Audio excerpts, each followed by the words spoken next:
죄하고 복음하고 무슨 상관이 있는가? 그 율법과 은혜와 관계와 같습니다. 죄 아래에 있는 사람들은 법 아래에 있는 사람들입니다. 그래서 죄가 있는 사람들은 율법에서 자유할 수가 없죠. 사람들은 아무도 감옥에 들어가 있고 싶은 사람 없습니다. 어떻게 하면 감옥에 들어가지 않을까 발버둥을 치는 거 여러분 보고 계시죠? 그러나 여러분, 감옥에 들어가야 하는 사람들은 반드시 들어가게 됩니다. 이유가 무엇입니까? 죄가 있으면 감옥에 들어가는 거죠. 하나님을 믿지 않는 사람들도 천국에 가고 싶다고 말하지 지옥에 가고 싶다고 말하는 사람을 저는 한 사람도 본 적 없습니다. 당신 천국 가고 싶습니까? 지옥 가고 싶습니까? 모두가 천국 가고 싶습니다. 왜 당신은 천국 가야 합니까? 라고 물으면 가만 생각하다가 그래도 다른 사람보다는 조금 착하게 산 것 같습니다. 라고 대답하는 사람들이 대부분인 것 같습니다. 그러나 안타깝게도 우리는 천국과 지옥을 선택할 능력도 없고 자격도 없습니다. 천국과 지옥은 하나님이 결정하시고 천국과 지옥은 죄가 있는가 없는가를 하나님이 보실 것이기 때문에 그렇습니다. 이 무서운 죄가 영향을 전혀 미치지 못하는 경우가 있습니다.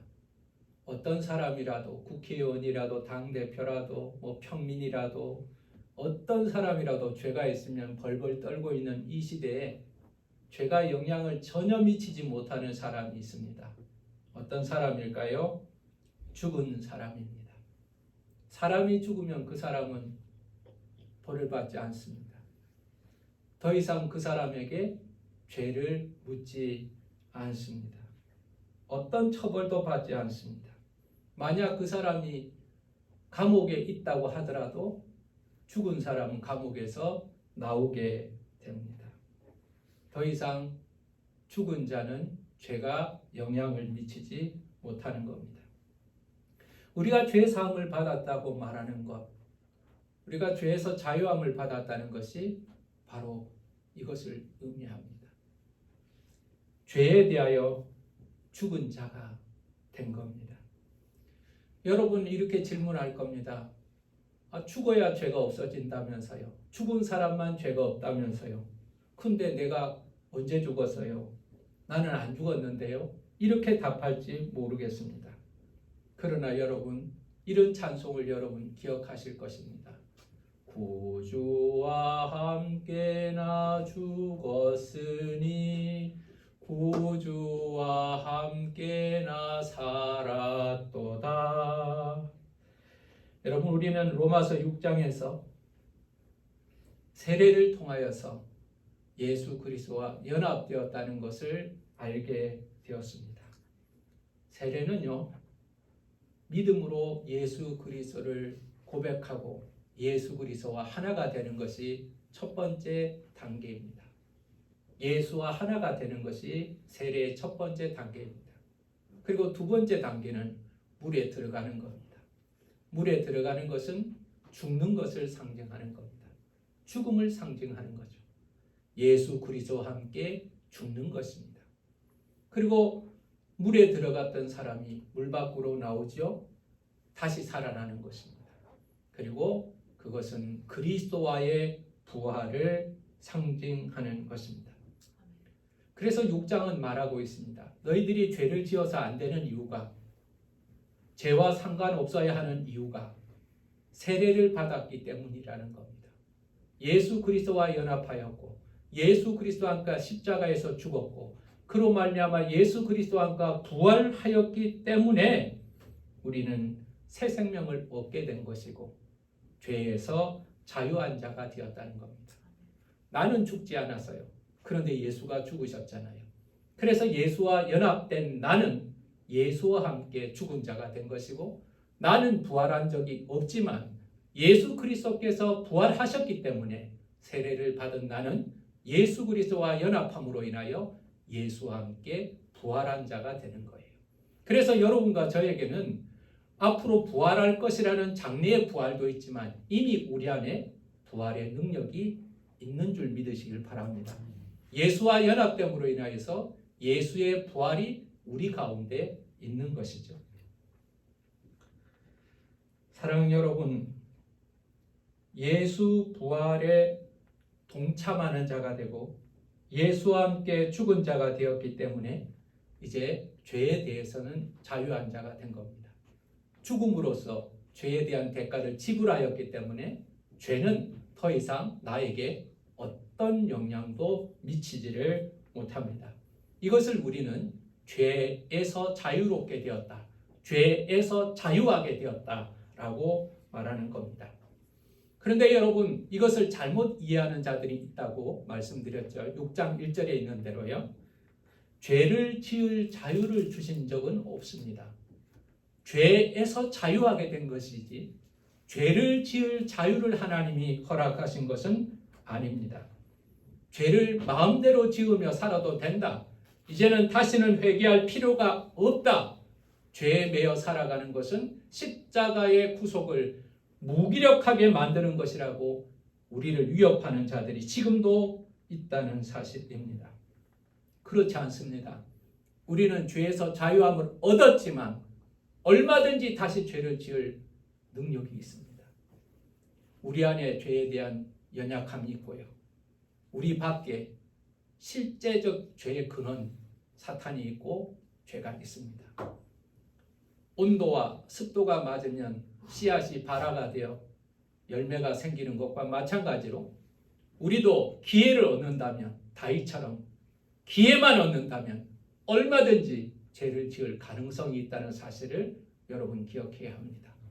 주님이 죄를 용서해 주셨지만 그러나 우리는 죄를 지을 수 있는 가능성, 죄를 지을 수 있는 잠재력이 있다는 사실을 기억해야 합니다. 자, 그러면 이걸 어떻게 해야 되는가? 지난 시간의 핵심은 선택이었습니다. 선택하라. 너희를 죄에게 드려서 죄의 종이 될 건가? 아니면 의에게 드려서 하나님의 종이 될 건가? 선택하라는 겁니다. 내가 정욕 가운데 나를 드리고 사욕에 굴복하면, 잘못된 욕망에 나를 굴복하면, 내 몸이 원하는 대로 유혹에 이끌려서 삼손처럼 그렇게 내가 헛된 선택을 하게 된다면 나는 다시 죄의 종이 될 것이고, 나를 하나님 앞에 드려서 하나님의 의의 도구로 드려서 하나님의 거룩한 종이 된다면 우리는 의의 도구로 하나님 앞에 쓰임을 받게 될 것이라는 겁니다. 여러분, 우리가 선택해야 하는 겁니다. 사랑 여러분, 이것이 헷갈릴 때가 있습니다. 이거 죄가 될까요? 이거 죄가 되지 않을까요? 우리는 살짝 경계에 서 있기도 하고요. 이 정도는 하나님 눈 감아 주실 것 같기도 합니다. 그때 한 가지 기준을 제안하고 싶습니다. 성경 말씀은 아닙니다. 이것을 그리스도와 함께 할 수 있으면 하면 됩니다. 그러나 이것을 그리스도와 함께 할 수 없으면 안 하는 것이 좋습니다. 뇌물을 받습니다. 예수님께서 옆자리에 계십니다. 주님, 같이 받읍시다. 받을 수 있으면 받으십시오. 그러나 주님이 이건 안 받으실 것 같습니다. 주님 보시는 데서는 못 받을 것 같습니다. 그러면 안 받는 것이 좋을 것입니다. 남을 욕하는 것을 주님이 기뻐하시고, 그래 계속 욕해라, 계속 욕해라, 나도 욕할게, 그렇게 하신다면 우리는 계속 욕해도 좋을 것입니다. 그러나 내가 막 다른 사람을 욕하고 있고 흥분하고 있는데 주님이 잠잠히 계신다면 우리는 말하지 않는 것이 좋을 것입니다. 여러분, 우리는 사람들의 눈치를 많이 보죠. 내가 이렇게 말하면, 내가 이렇게 행동하면 사람들이 나를 어떻게 평가할까? 이것이 대단히 중요합니다. 굉장히 이게 중요합니다. 이게 있을 수 없어야 되는 일이 아니라 이게 꼭 필요한 일이기도 합니다. 다른 사람을 의식하는 것, 이거 중요합니다. 그러나 여러분, 그리스도인은 다른 사람을 의식하는 것 이상의 것이 필요합니다. 그리스도를 의식하는 겁니다. 그리스도께서 보시면, 그리스도께서 함께 하실 수 있는가? 여러분, 그 기준으로 사시면서 여러분은 의의 도구로, 하나님께 드리는 귀한 도구로 여러분을 들으시기를 간절히 원합니다. 오늘 본문은 우리가 이제 율법의 종노릇을 하지 말아야 할 이유, 율법의 종노릇을 하지 말아야 될 이유에 대해서 설명하고 있습니다. 지난주는 죄 짓지 말아야, 죄를 다시 반복하면서 죄를 짓지 말아야 될 이유라면, 이번에는 이제는 율법의 종노릇을 하지 않아야 될 이유에 대해서 설명하고 있습니다. 유대인들은 아주 특별한 민족입니다. 선택받은 민족이고 축복받은 민족이라고 말할 수도 있습니다. 나고 보니까 유대인인데 난 지 8일 만에 할례를 받았으니 자기의 선택과는 상관없이 할례를 이미 받았고요. 족보를 딱 따지기 시작하니까 자기의 족보에 아브라함이 딱 나오고 막 이런 집안들이 많은 겁니다. 우리나라 족보는 막 올라가다 보면 왕이 나오는 집안도 있잖아요. 근데 이스라엘 족보는 따지다 보면 막 모세가 나오고 아브라함이 막 나옵니다. 얼마나 대단한 족보입니까? 그들은 어려서부터 먹어야 될 것과 먹지 말아야 될 것을 철저하게 지키며 살았습니다. 월삭을 지켰고요. 절기를 지켰고요. 매일매일 해야 될 일, 한 달에 한 번 해야 될 일, 1년에 한 번 해야 될 일, 그들은 정확하게 알고 있었습니다. 그리고 그 생활 속에서 하나님을 기억하고 하나님의 은혜를 기억하였습니다. 특별히 여러분, 이스라엘의 절기를 우습게 생각하지 말아야 될 이유는 이스라엘이 지키는 절기는 하나님께서 주신 축복과 관련되어 있는 겁니다. 하나님이 어떤 축복을 주셨는가, 우리가 어떤 은혜를 받았는가를 기억하는 것이 이스라엘의 절기였던 것입니다. 그들은 특별히 성전을 가지고 있었고, 그리고 율법이라는 토라라는 귀한 선물을 가지고 있었습니다. 어려서부터 그것을 지켰고, 그것이 다른 민족과 자신들을 구별하는 배타적 특권으로 보였던 겁니다. 예수 그리스도를 영접했습니다. 그럼에도 불구하고, 예수 그리스도를 믿음에도 불구하고 그들은 여전히 과거에 가지고 있었던 영광스러운 율법, 영광스러운 전통을 내려놓지 못하고 있었던 겁니다. 그래서 이방인들을 향하여 이렇게 말합니다. 야, 너희들이 예수를 믿는다고? 그렇다면 율법도 잘 지켜야 돼. 우리처럼 믿어야 돼. 예수만 믿는다고 되는 게 아니야. 율법도 잘 지켜야지. 먹는 것도 중요해. 할례도 중요해. 얼마나 중요한 것이 많은지 몰라. 예수만 믿는다고 되는 게 아니야. 우리처럼 믿어야 돼. 라고 말하였던 것이죠. 오늘 본문은 한 여인의 결혼을 통해서 그 여인이 어떤 법을 지키며 살아가야 하는지를 설명하고 있습니다. 오늘 본문 말씀을 생각하다가 한 여자가 생각이 났습니다. 이름은 제키라는 이름을 가진 아일랜드계 미국 여자입니다.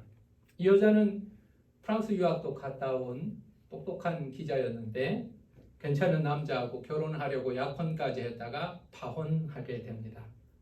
그 이후에 백악관에 출입기자로 다니다가 백악관이 아니라 국회 출입기자로 다니다가 유능한 상원의원 한 사람과 사귀게 됩니다. 그 남자와 사랑에 빠져서 결혼하게 되고, 그 남자가 점점점 성공함에 따라서 31살에 영부인이 됩니다. 남편은 존 F 케네디입니다. 근데 우리가 잘 아는 제키라는 별명을 가진 이 여인은 결혼한 지 10년 만에 남편을 잃어버리게 됩니다. 선고 유세를 하다가 총에 맞아 죽죠. 혼자가 되었습니다. 그는 아무나 만날 수 있죠. 그러나 대통령의 영부인이었던 사람이 아무나 만날 것이라고 누구나 생각하지는 않았습니다. 그러나 이 여자는 남편이 죽은 지 5년 만에 재혼을 하게 됩니다. 그리스의 선박왕이었던 오나시스라는 사람과 결혼을 하게 되죠.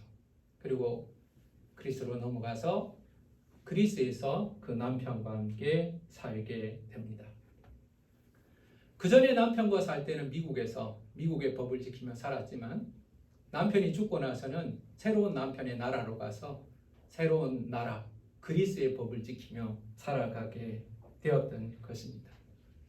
그 사람 생각이 퍼뜩 떠올랐습니다. 오늘 본문 말씀 2절을 제가 읽어보겠습니다.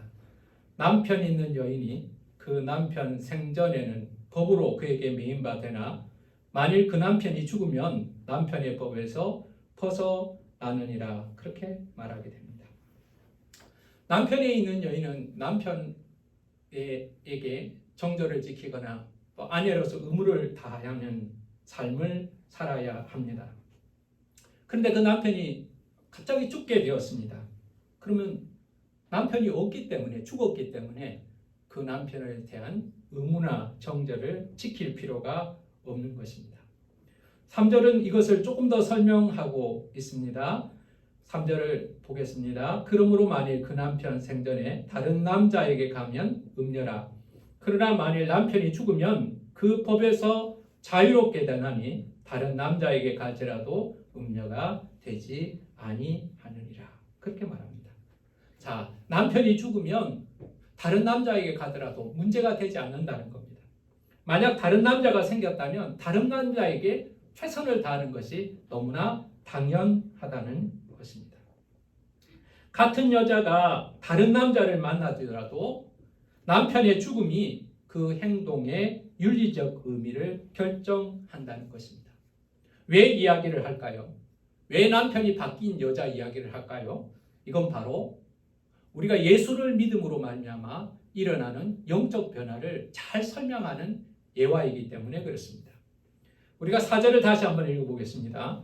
그러므로 내 형제들아 너희도 그리스도의 몸으로 말미암아 율법에 대하여 죽임을 당하였으니 이는 다른 이 곧 죽은 자 가운데서 살아나신 이에게 가서 우리가 하나님을 위하여 열매를 맺게 하려 함이라. 그렇게 말했습니다. 여러분, 우리가 이전에 율법에 대해서 죽임을 당하였다는 겁니다. 이 율법이 우리의 남편이라는 의미가 아니고요. 더 정확하게 말하면 죄가 우리의 남편이었다는 뜻입니다. 죄가 우리의 남편이었습니다. 우리가 죄를 남편이라고 생각하고 사는 사람은 한 사람도 없을 겁니다. 그러나 죄가 우리에게 떨어지지 않죠. 죄가 우리에게 떨어지지 않습니다. 죄를 지을 때 우리가 생각하는 건 뭐죠? 죄를 지으면 더 좋아질 거라고 생각하고 죄를 짓습니다. 죄를 짓고 싶어서 죄를 짓지 죄가 싫은데 죄를 짓고 싶은 사람 하나도 없습니다.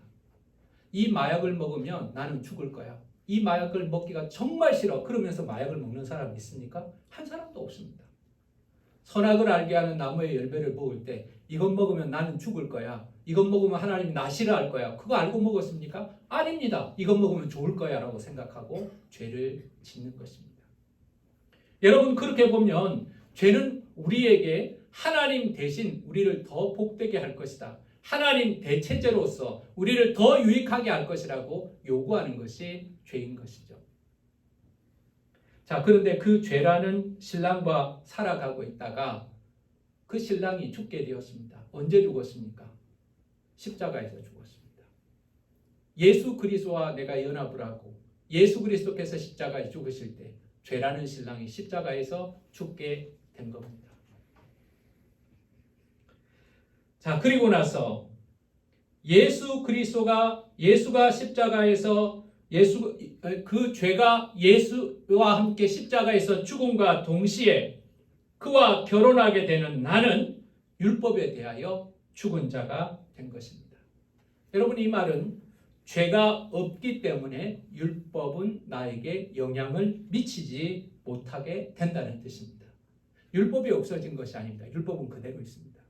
근데 율법이 나에게 죽음바 되었다는 것은 내가 죄가 없기 때문에 죄가 없을 때 율법은 무기력하다는 것을 의미하는 것입니다. 이것을 죄에서 자유하게 되었다고 말하는 것이고 율법이 죽었다고 말하는 것입니다.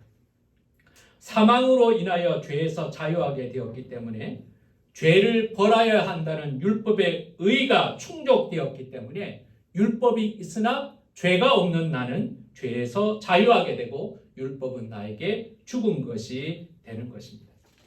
율법은 있습니다. 그러나 율법이 있지만 율법의 의를 충족하였기 때문에 율법은 나에게 힘이 없는 것입니다. 예수 안에 있는 자에게 정죄함이 없다. 이 말이 바로 그런 뜻이죠. 그 전에는 죄라는 남편이 있었습니다. 사욕이라는 남편이 있었습니다. 그래서 나는 그것을 충족하려고, 그 남편을 즐겁게 하려고, 나의 욕망을 즐겁게 하려고, 나의 본능에 충실하려고, 내 남편 된 그 욕망에 충실하게 살아가면서 죄의 종노릇을 할 수밖에 없었습니다. 그런데 죄가 죽었습니다. 나를 메고 있던 죄에서 자유하게 되고 율법은 더 이상 힘이 없게 된 겁니다. 그리고 나서 새롭게 일어난 일이 있습니다. 4절 하반절을 다시 한번 읽어보겠습니다. 이제는 다른 이, 곧 죽은 자 가운데서 살아나신 이에게 가서, 이렇게 말합니다. 이제는 다른 사람, 곧 죽은 자 가운데서 살아난 사람에게 가서 결혼을 했다는 겁니다. 재혼을 했다는 겁니다. 여러분, 죄에서 죽어서 여러분 사욕에 복종하던 내가, 사욕이라는 신랑, 죄라는 신랑에 순종하던 내가 남편이 죽고 나서 이제 과부가 된 것이 아니고 새로운 남편을 얻게 되었는데, 죽은 자 가운데서 살아난 이에게 가서 우리가 다시 결혼하게 된다는 겁니다.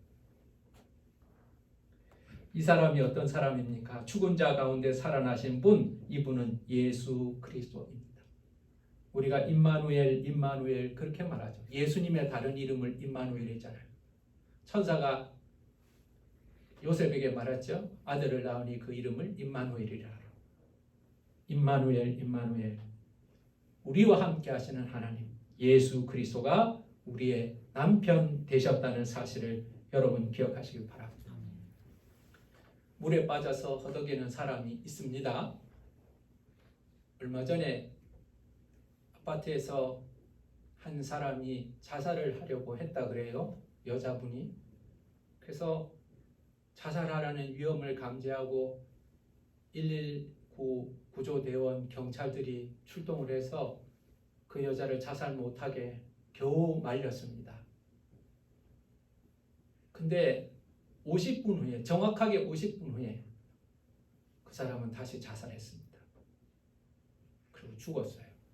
저는 이번 주에 일어난 그 사건을 보면 참 마음이 아팠습니다. 그 사람이 자살하는 위험을 알았고 그 사람이 자살하는 걸 막았습니다. 그러나 자살하려고 하였던 동기를 바꾸어 주지는 못했던 겁니다. 그 사람이 자살하려고 하였던 동기가 없어지지 않았습니다. 그래서 그는 자살하는 것을 한 번은 막을 수 있었지만 다시 자살하게 된 거죠. 무엇을 이야기하려고 합니까? 죄에서 건져 주었다고 우리 마음대로 살게 했다가는 다시 죄 가운데 들어갑니다. 물에서 건져 주었지만 우리는 다시 물에 들어갈 것입니다. 예수 그리스도께서는 우리를 죄에서 구원하여 주셨을 뿐만 아니라 죄라는 신랑과 죄가 죽음으로 인하여 우리가 혼자가 되었을 뿐만 아니라 예수 그리스도가 우리의 신랑이 되어 주셨다는 사실을 여러분 기억하시길 바랍니다. 죽은 자 가운데서 다시 살아난 이에게 가게 하셨습니다. 왜 죽은 자 가운데서 살아난 이에게 가게 하셨나? 4절을 더 읽어보면 나옵니다. 죽은 자 가운데서 살아나신 이에게 가서 우리가 하나님을 위하여 열매를 맺게 하려 함이라 그랬습니다. 여러분, 죽으려고 하는 사람이 죽어야 하는 이유가 있을 겁니다. 그러나 죽으려고 하는 사람이 죽으려고 하는 이유를 제거하지 않는 이상, 다시 말하면 살아야 하는 이유가 생기지 않는 이상 그 사람은 다시 죽고 싶은 것은 마찬가지로 죄가 죽음으로 우리가 자유롭게 되었지만 다시 거룩하게 살아야 할 동기가 없다면 우리는 다시 과거로 돌아갈 것입니다.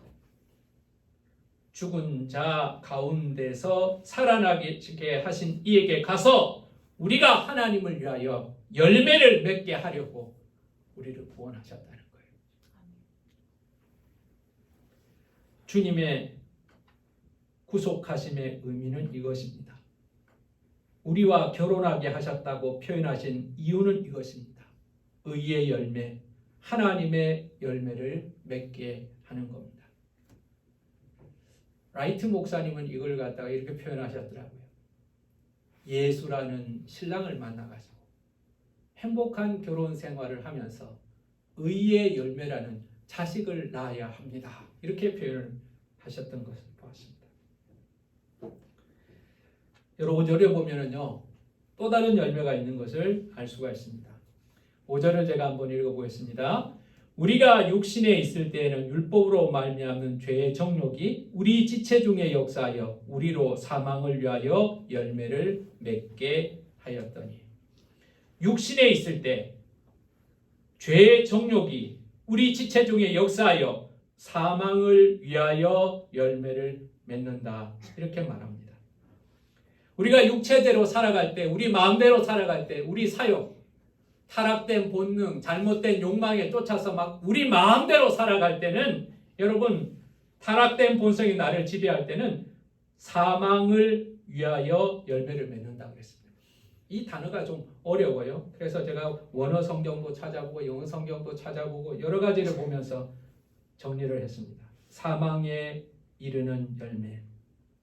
다른 표현은 사망을 열매로 맺게 된다는 겁니다.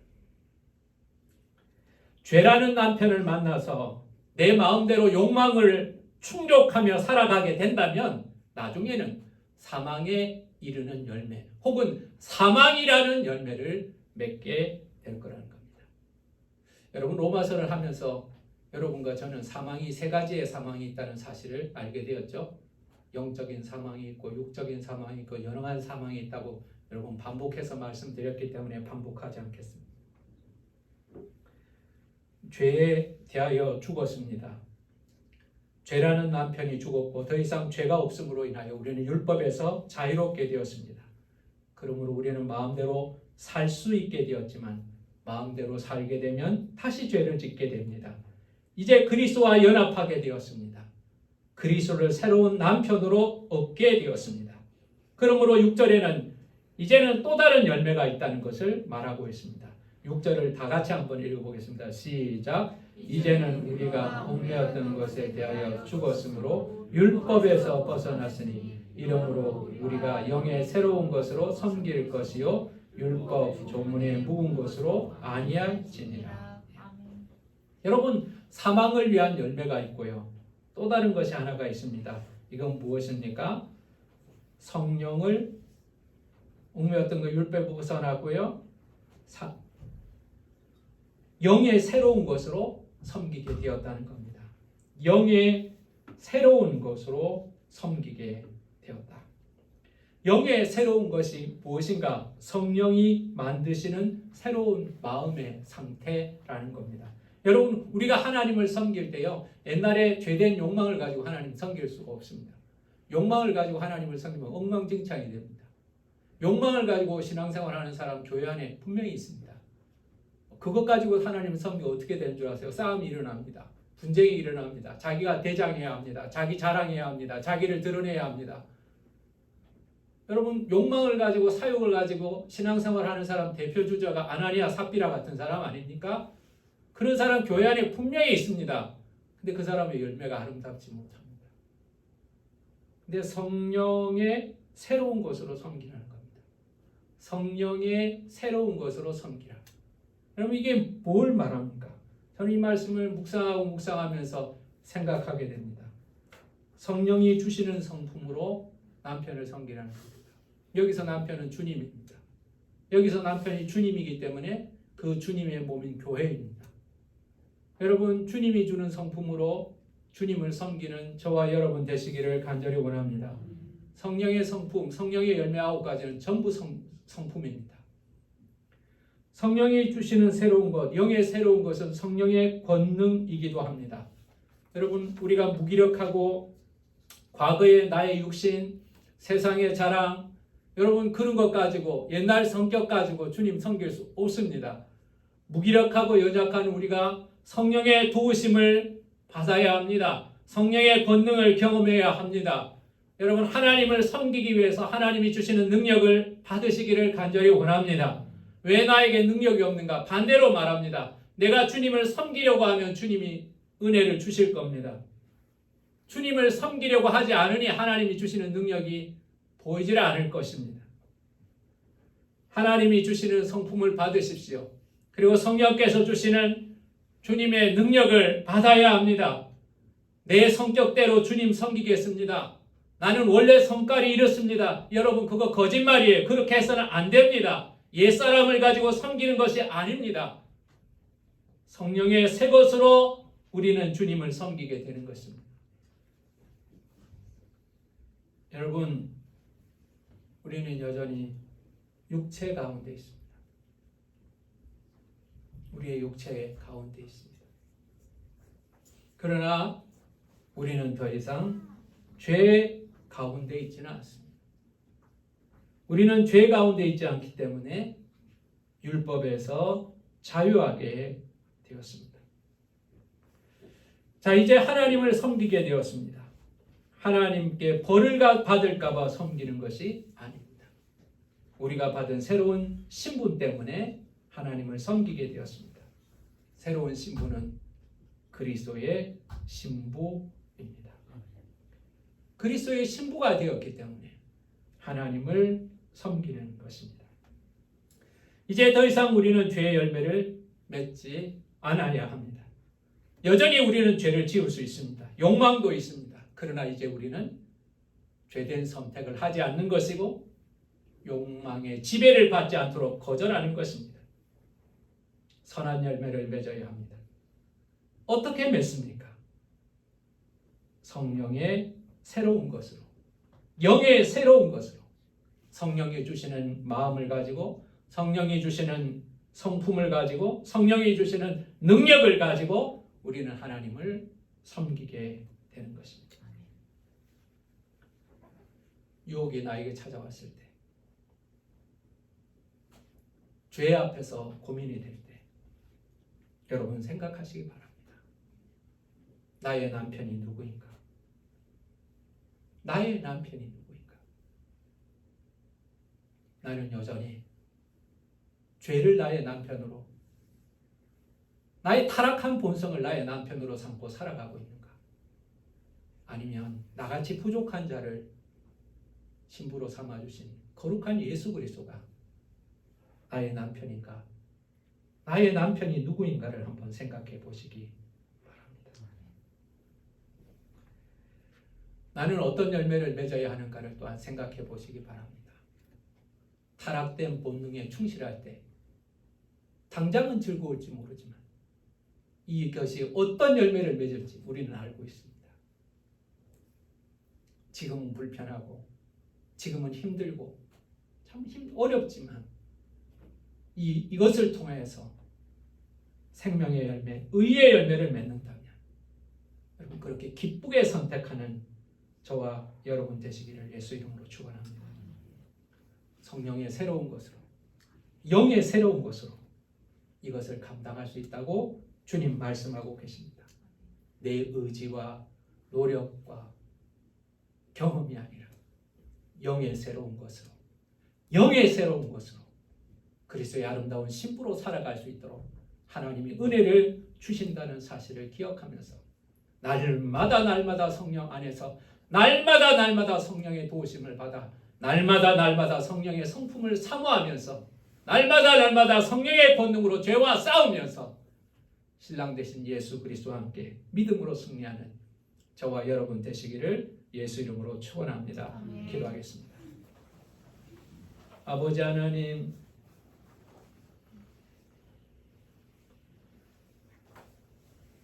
내가 누구의 신부인가를 생각하기를 원합니다. 이전에 내가 사역에 충성할 때는 죄가 나의 남편이었습니다. 죄를 짓고 싶어 죄를 짓는 것이 아닙니다. 욕망에 충실하다 보니 죄를 짓게 되는 것입니다. 죄를 짓게 되니 율법이 우리를 얽매게 됩니다. 그래서 율법의 종로로 탈 수밖에 없습니다. 죄가 남편이요 율법의 종로로 타는 우리를 위하여 예수 그리스도께서 십자가에 피 흘려 죽으심으로 말미암아 죄에 대하여 자유한 자가 되고 율법은 힘을 잃었습니다.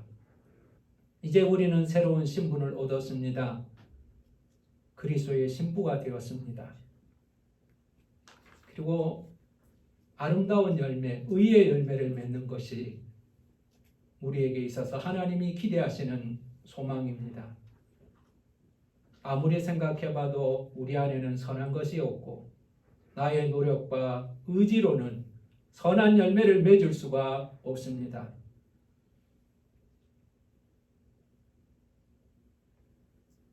영으로 인하여서 성령의 새로운 것으로 우리가 하나님의 거룩한 열매를 맺는 자가 되게 하여 주시옵소서. 성령께서 우리에게 생각을 주시고 성령께서 우리에게 성품을 허락하여 주시고 성령께서 성령의 권능으로 죄와 싸워서 이길 수 있도록 힘을 주심으로 말미암아 우리가 그리스도의 신부되었음을 온전히 드러내며 그 열매로 하나님께 영광을 돌리게 하여 주시옵소서. 우리의 수많은 선택 앞에서 우리는 나의 남편이 누구인지를 기억함으로 인하여 또한 영의 새로운 것으로 의지함으로 말미암아 죄와 싸워 이기고 하나님의 영광을 드러내는 거룩한 신부로 살게 하여 주시옵소서. 예수님의 이름으로 기도하였습니다. 아멘.